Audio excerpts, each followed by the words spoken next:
Mambo, naitwa Nina Magnet. Karibu tujifunze kuhusu kujipa thamani. Na kwenye kujipa thamani, leo nataka niongelee swala la kujitengenezea sheria, kutengeneza principles, kutengeneza mitazamo yako ambayo itaongoza maisha yako. Nataka nikukumbushe au nikueleweshe kama ufahamu kwamba kwa jinsi tunavyoishi, sheria ambazo ni kali, ambazo zitaweza kukuharibia kwenye mipango yako na kuharibu maisha yako ni sheria za serikali. Serikali ikiwa imeweka sheria zake, serikali ya nchi yoyote, ukivunja zile sheria, hizo ndo zitakazo kupeleka pabaya. Utafungwa, utapata shida zaidi huko. Lakini sheria zingine ambazo tunazifahamu ni sheria za dini. Kila mtu ana dini yake na anajua zile sheria za dini, lakini sheria za dini ni afadhali sana, kwa sababu ukikosea unajua mwenyewe jinsi ya kuomba Mungu wako msamaha na maisha yako yakaendelea kama kawaida, tofauti na zile sheria za serikali ambazo ukikosea lazima utachukuliwa hatua. Sasa basi, mbali na hizo sheria za kuchukuliwa hatua,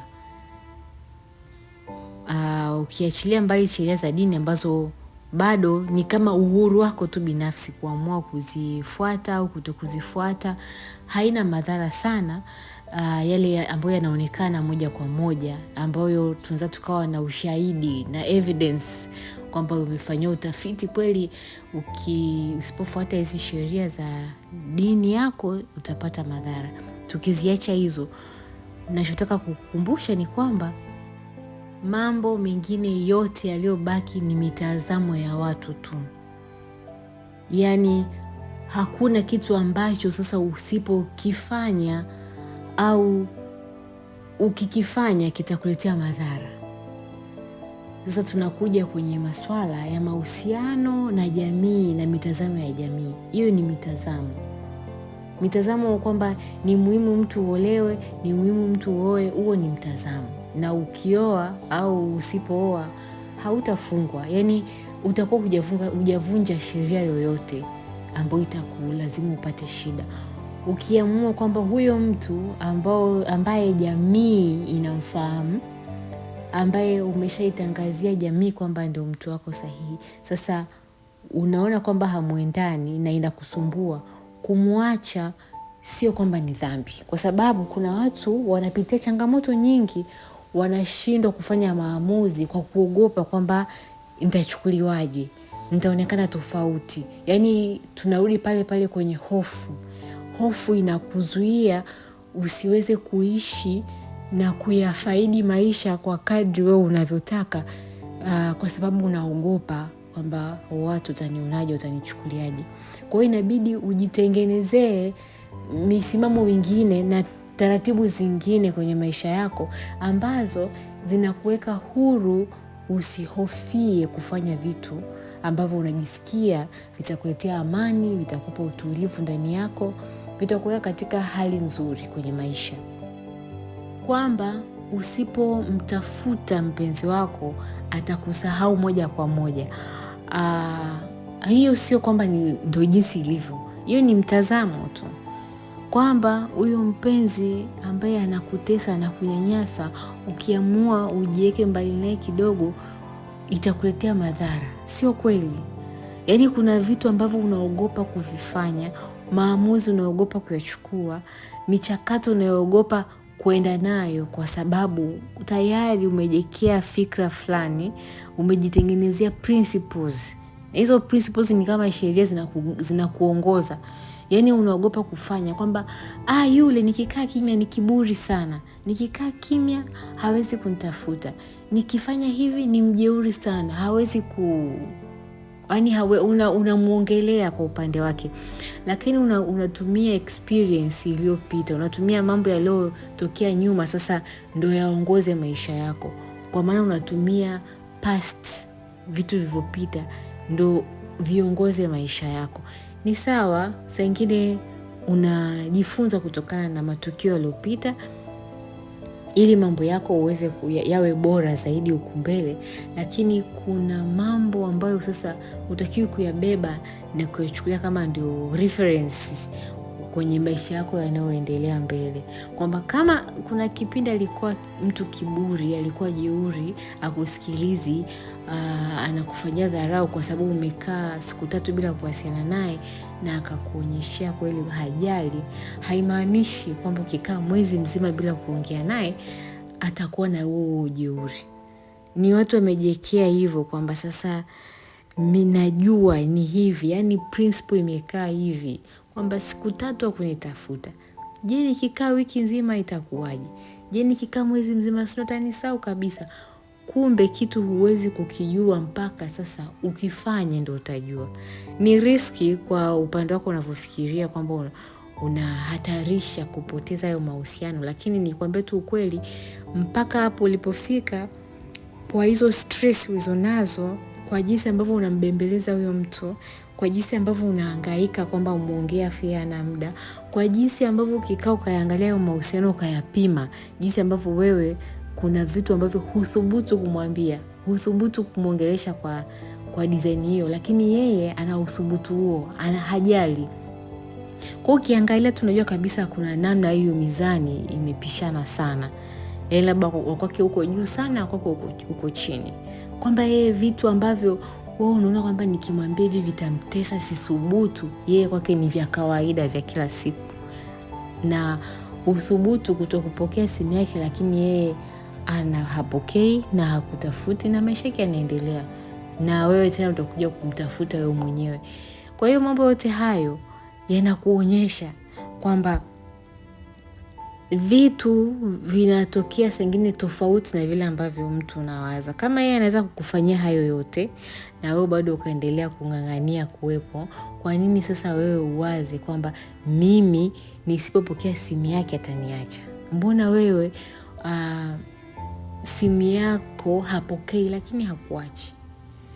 Kwa hiyo mitazamo yako usifanye kwamba ikuongoze, yani iwe kama sheria kwenye maisha yako. Yani ndio ianze kuongoza maisha yako, kwamba kuna vitu unahofia sana kuvifanya kwa sababu unajua ukifanya tu umepoteza. Maisha yapo huru, wewe upo huru sana. Kama nilivyoanza kusema mwanzo kwamba sheria ambazo ni mbaya, ni kali, ambazo unatakiwa uziogope na uziheshimu ni sheria za serikali, kwa sababu hizo kweli zitakumaliza.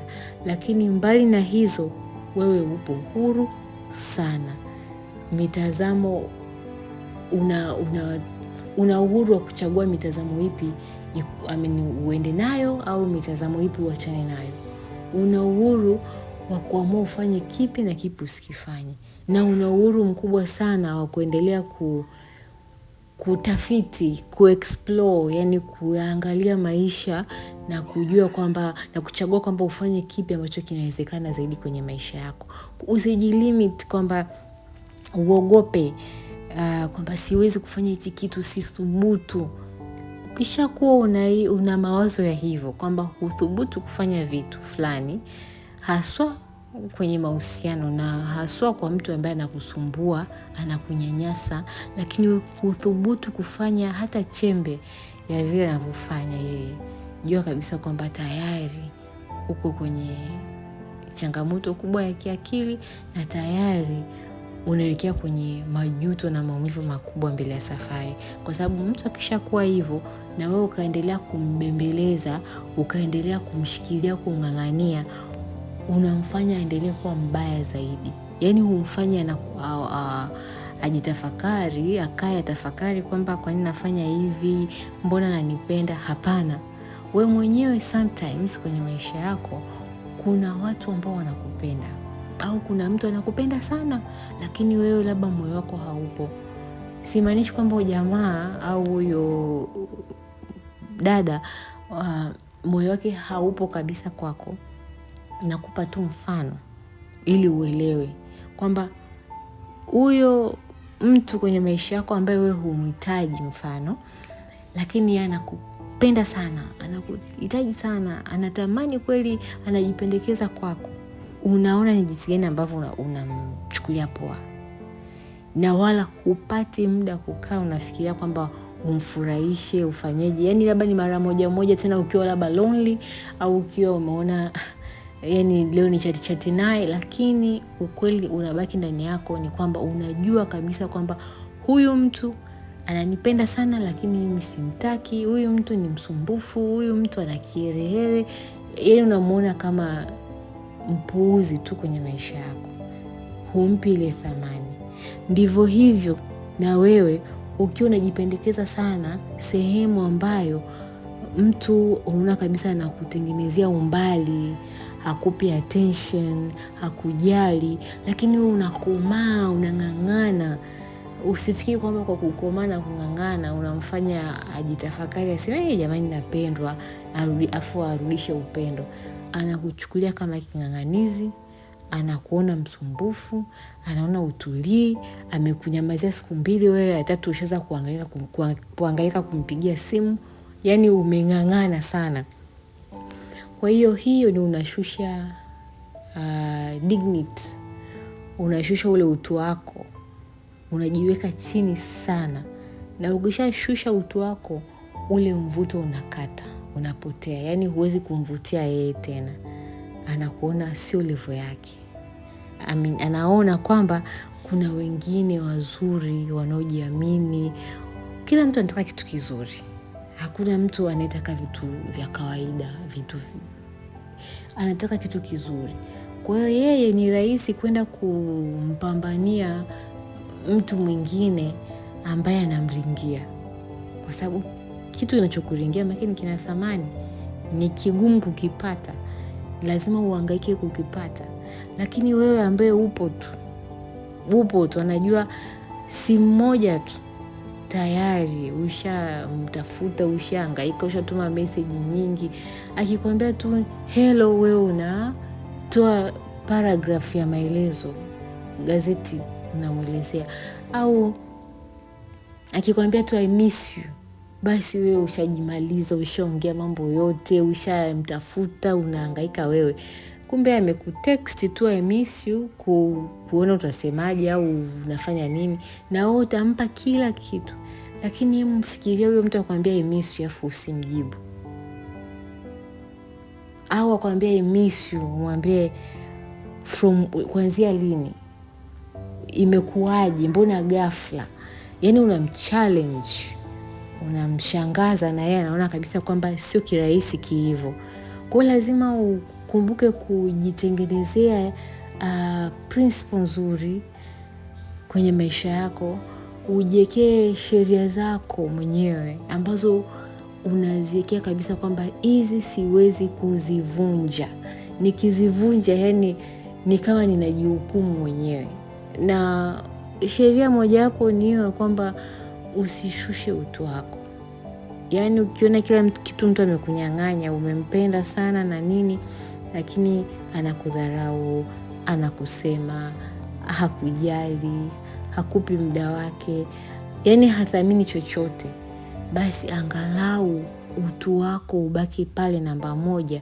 Na kuulinda utu ni ile kutokuendelea kung'ang'ania, kutokuendelea kubembeleza, hata kama ilikuwaje uko nyuma, lakini ifike time unaelewa kabisa kwamba sitaki kung'ang'ania. Namba 2 kwenye hiyo sheria yako ambayo ni ya muhimu ni kwamba usiishi past. Mambo yaliyopita yamepita. Alikupenda sana, alikujali, alikuthamini, alifanya sijui vitu gani kwako, lakini kama leo hafanyi, kama leo kabadilika, jichukue, jikumbatie, jipe pole, uendelee na safari. Usilazimishe kwamba sasa nataka mambo yawe kama ilivyokuwa mwaka jana, kwa sababu unataka ukute upendo umeisha au umepoa, au ukaamua kufocus kwenye vitu vingine, au ukafocus kwa mtu mwingine. Japokuwa upendo kama hisia zote huwa zinacheza. Kuna wakati na kuwepo, inaweza ikapoa, afu inaweza ikaibuka tena sana.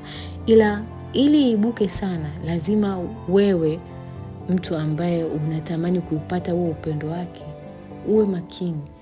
Ukiendelea kujipendekeza na kujing'ang'aniza kukomaa, unazidi kumfanya kuchukulia poa na anajipa uhakika kwamba wewe upo tu. Yaani hana ile pressure wala stress, tofauti na mtu ambaye akikubadilikia hivyo na wewe ukabadilika ukapotea kabisa kwenye maisha yake. Atabaki anajiuliza maswali kwamba vipi, ina maana hanimisi, ina maana alivyokuwa akinililia, akihangaika, akikomana mimi, mbona ghafla imekatika? Amepata mtu mwingine, ni ina maana amenisahau, ni ina maana kwamba upendo umeisha. Yaani unamfanya mtu anakuwa curious, kutaka kujua nini kinachoendelea, na itampa stress, itamchanganya kidogo, itamwazisha, atajiuliza maswali mengi. Yaani haitampa utulivu, lakini vile vile itamfanya awe na ile kujihukumu, kupata guiltiness ndani yake, kujilaumu kwamba au mimi ndo chanzo, au mimi nilivyomjibu siku zile, au ni yale matendo niliyomfanyia, au nimemchukulia poa sana. Lakini ni kweli bwana huyu sikumtendea vizuri kama nilivyomtendea fulani zamani. Yaani unampa nafasi ya yeye mwenyewe kujifanyia utafiti, kujiassess kwamba amekosea wapi. Lakini ukiendelea kukomaa, kung'ang'ania huko kila wakati, humpi nafasi ya yeye kujitafakari. Maanake mtu huwezi kukaa unawazia kitu ambacho hakikusumbui. Mara nyingi na kiuhalisia na nature ya binadamu ni hivyo. Binadamu anaingia kwenye mawazo makali na kuchambua vitu kwenye akili yake akiwa anapitia changamoto. Lakini akiwa kwenye raha, yani anafurahia tu, ana relax, anafurahia, anaweza kawaza kidogo tu jinsi hizo raha zilivyo nzuri na jinsi labda Mungu kambariki basi.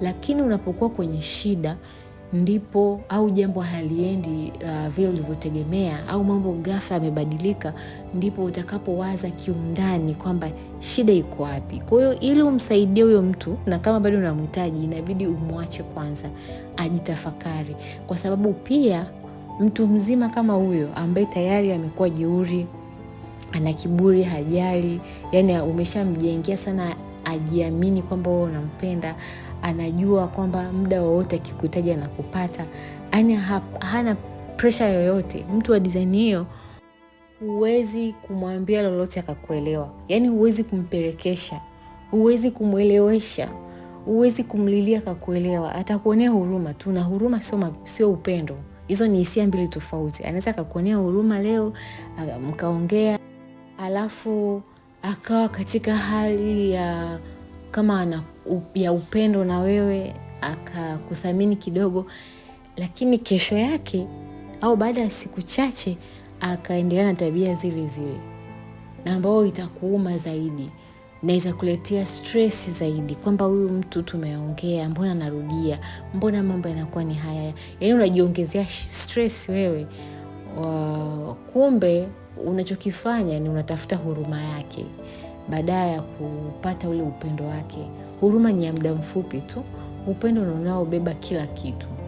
Kwa hiyo mtu wa design hiyo ambaye ameshakuwa hivyo, huwezi kumuini kwa kumpigia kelele, kwa kumwambia, kumwelewesha, kumfundisha. Binadamu wa aina hii hawezi kukuelewa. Yaani atakuona unalalamika sana, atakuona una mdomo sana, unaongea sana, una fujo, mbabe sana. Yaani atakuona wewe ni msumbufu. Ila ukimpa nafasi, space and time, mpe nafasi na mpe muda, akae mwenyewe kwa jitafakari. Kama anataka kufanya mambo yake sasa, ndio vile mtu anaanza kusema, nikimpa nafasi atatafuta mtu mwingine. Unafikiri kwamba akiwa na wewe anashindwa kutafuta mtu mwingine? Na kama angekuwa yupo vizuri kiasi hicho, maana sasa hivi mngekuwa sawa tu. Kama ampo sawa, maana yake ni mtu ambaye labda ameshatafuta mtu mwingine tayari, labda ameshakuwa na mambo mengine mengi tu. Kwa hiyo hutakiwi kuhofia kujiweka mbali, ili na wewe upone nafsi yako, na yeye umpe nafasi ya kujitafakari na kuweza kuchimba kwamba nini tatizo. Binadamu anaweza kuchimba mwenyewe akiwa ukikatisha ghafla afu akawa mwenyewe bila wewe kumwelezea sana, unamwacha kwa sababu tayari ushajaribu kumwelezea, ushaongea, ushafanyaje na vimeshindikana.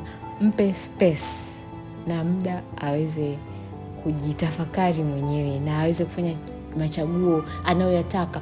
Usije kafia kwamba ukimlazimisha akuchague wewe basi itakuwa ndio hivyo. Atakuchagua kwa muda mfupi sana. Baada ya hapo ataendelea na tabia zake hizo hizo. Kwa sababu wewe umemlazimisha, umemanipulate, yani umetumia ujanja wa kulia, kubembeleza, kufanyeje ile wewe kwako. Utafanya hivyo, atakuwa kwako kwa muda fulani, lakini utashangaa baada ya mwezi anapotea. Kwa sababu au unamwambia mimi na ujauzito wako, mimi sijui na kitu gani, au unatumia hela sana kwamba sasa ili kumfanya akupende.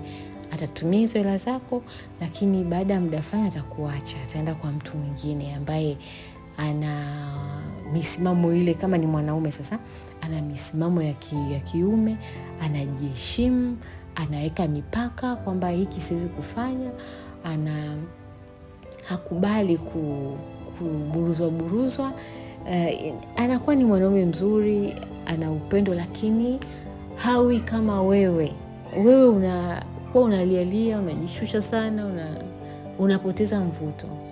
Unamwambia mtu kwamba bila wewe siwezi kuishi, si utakuwaje, unahangaika, unapiga simu huko na kule, ndugu unapigia ndugu zake, anaona kero.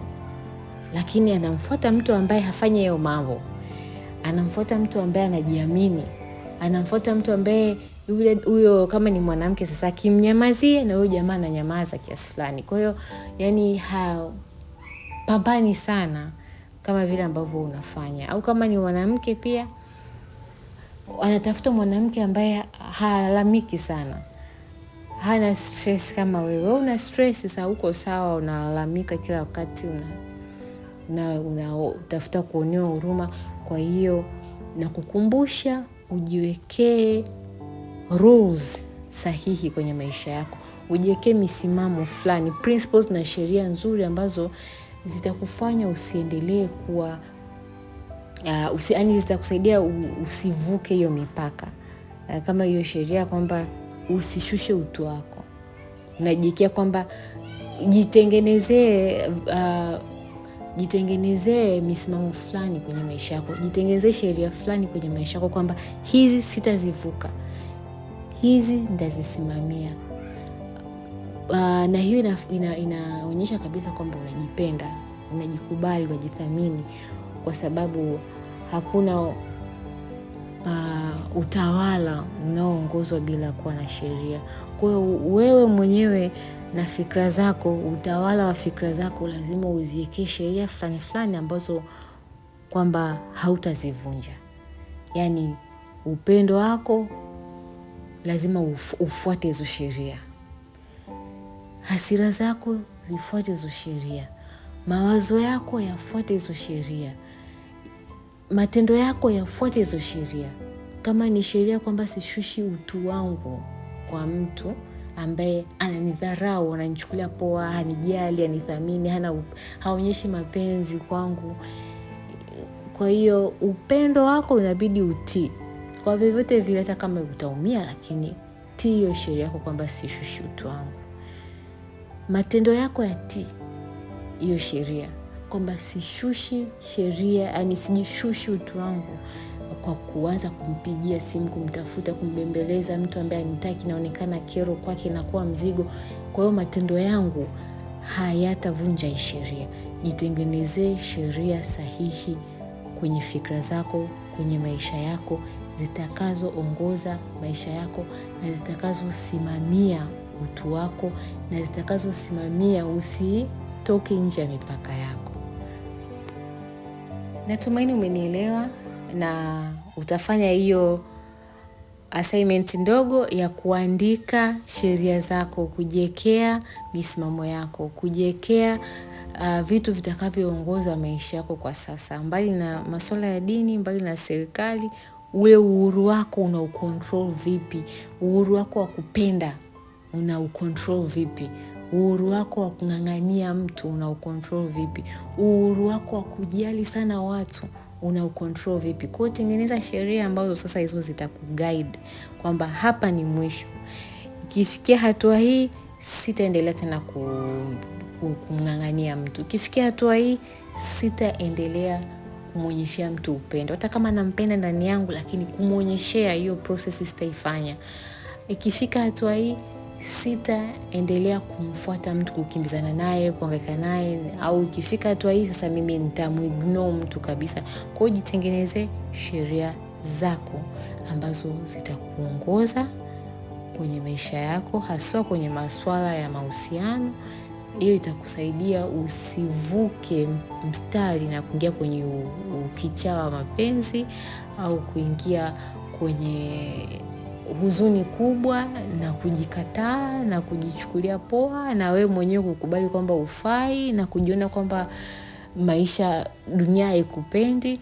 Hiyo ni kwamba unakuwa umevuka ule mpaka ambao ulitakiwa uwe makini nao kwa kujiwekea sheria fulani zitakazo kuongoza, ambazo ni za kwako mwenyewe binafsi na ni siri yako. Mpaka wakati mwingine, kama hujasubscribe channel yangu, basi subscribe, gusa kengele ili nikiposti uwe wa kwanza kusikiliza na kuendelea kujifunza. Pia like, weka comment yako, share kwa watu wengi waweze kujifunza, waweze kukumbuka, maanake tunaenda pamoja. Hizi changamoto zipo, ni za kila siku, kwa hiyo tunakumbushana kila siku, kila wakati. Mtu unapitia, unasahau, unarudia tena hivyo, kwa hiyo lazima tukumbushane. Mpaka wakati mwingine, chao.